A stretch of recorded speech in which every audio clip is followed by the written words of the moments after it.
Hey, this is Rama from Creations Landscape Designs and the Artfully Landscapes blog. I'm here at a project site in unincorporated Santa Ana, North Tustin, and I wanted to show you what this project looks like. I didn't really take videos during the install, just wasn't enough time. Anyway, before I do that, I make videos about drought-tolerant plants, California native plants, sustainability, and anything and everything in between. So if you'd like to get more of that content in your feed, then hit the red subscribe button down below. And yeah, so let me turn this camera around. Alright, so we're here in the front yard. Let's start this way. We kept all the existing hardscape due to budget reasons. Here we just put down a few plants, a boulder just to add a little something. Otherwise we didn't really do much.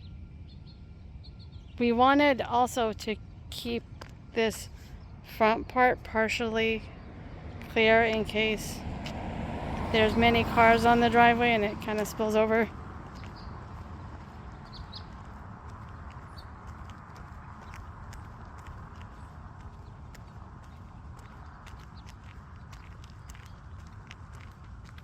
So the trees were existing and we wanted to keep them in place.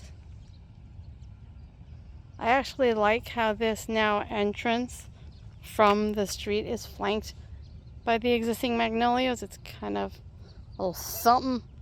And we didn't really plant much around the magnolias just because they drop leaves and anyway. And we just kind of wanted to keep it somewhat minimal.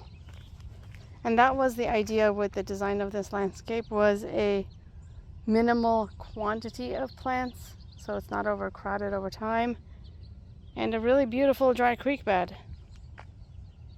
I think I want to say the color of the rocks is Mexican beach mix from Southwest Boulder and Stone. What I like is that it has the reds, which coordinates with the brick, but it also has the blues and the grays, which is really pretty.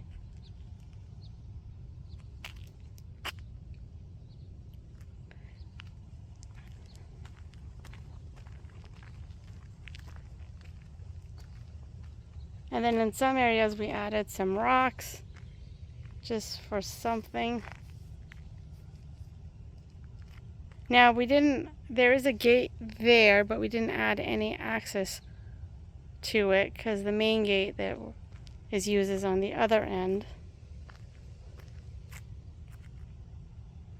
Now for transparency, I am going to be honest and show you this. So we planted 3 ceanothus, or Los Gatos planted 3 ceanothus, and one, for whatever reason, just croaked. So luckily the contractor has, I believe, a 90-day plant guarantee or something like that. So it will get replaced at no cost to the homeowner. We didn't put anything back here because there might be some bistro table and whatnot back here eventually.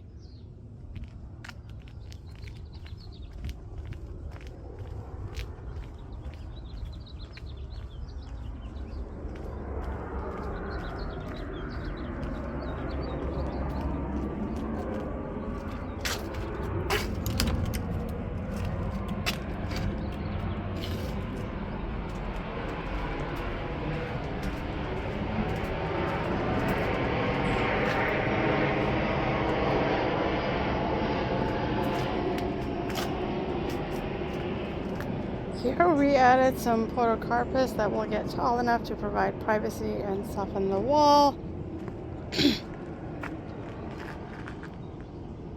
Existing bird of paradises that we kept. Back here we kept a lot of existing plants. And then here, eventually,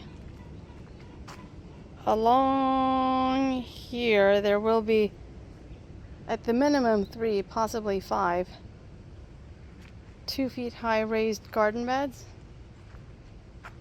That's one thing the homeowner adamantly wanted, and she opted for solar for cost reasons, which is fine. sometimes you gotta go with your budget and what you can realistically afford. And that's well enough.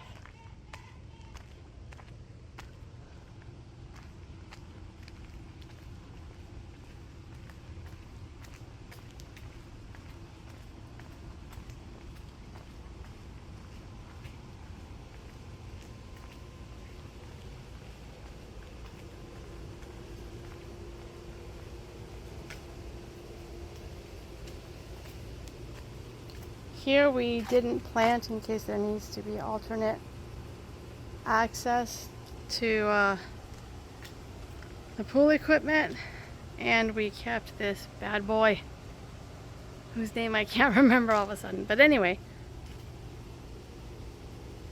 more portocarpus here. There really wasn't room for much of anything else. And then we kept this side yard as is.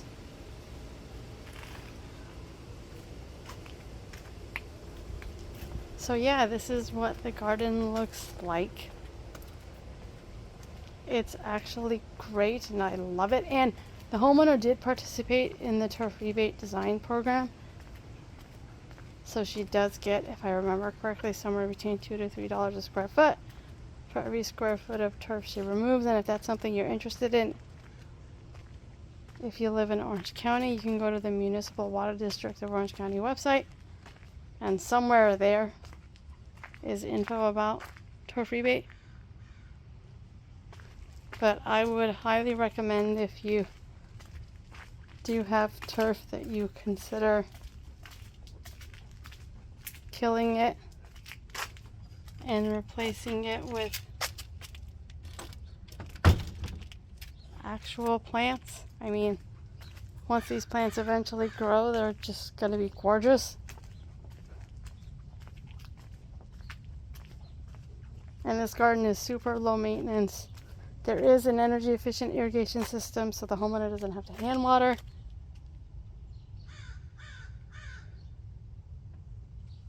Look at the flower on this electric blue sage. Oof.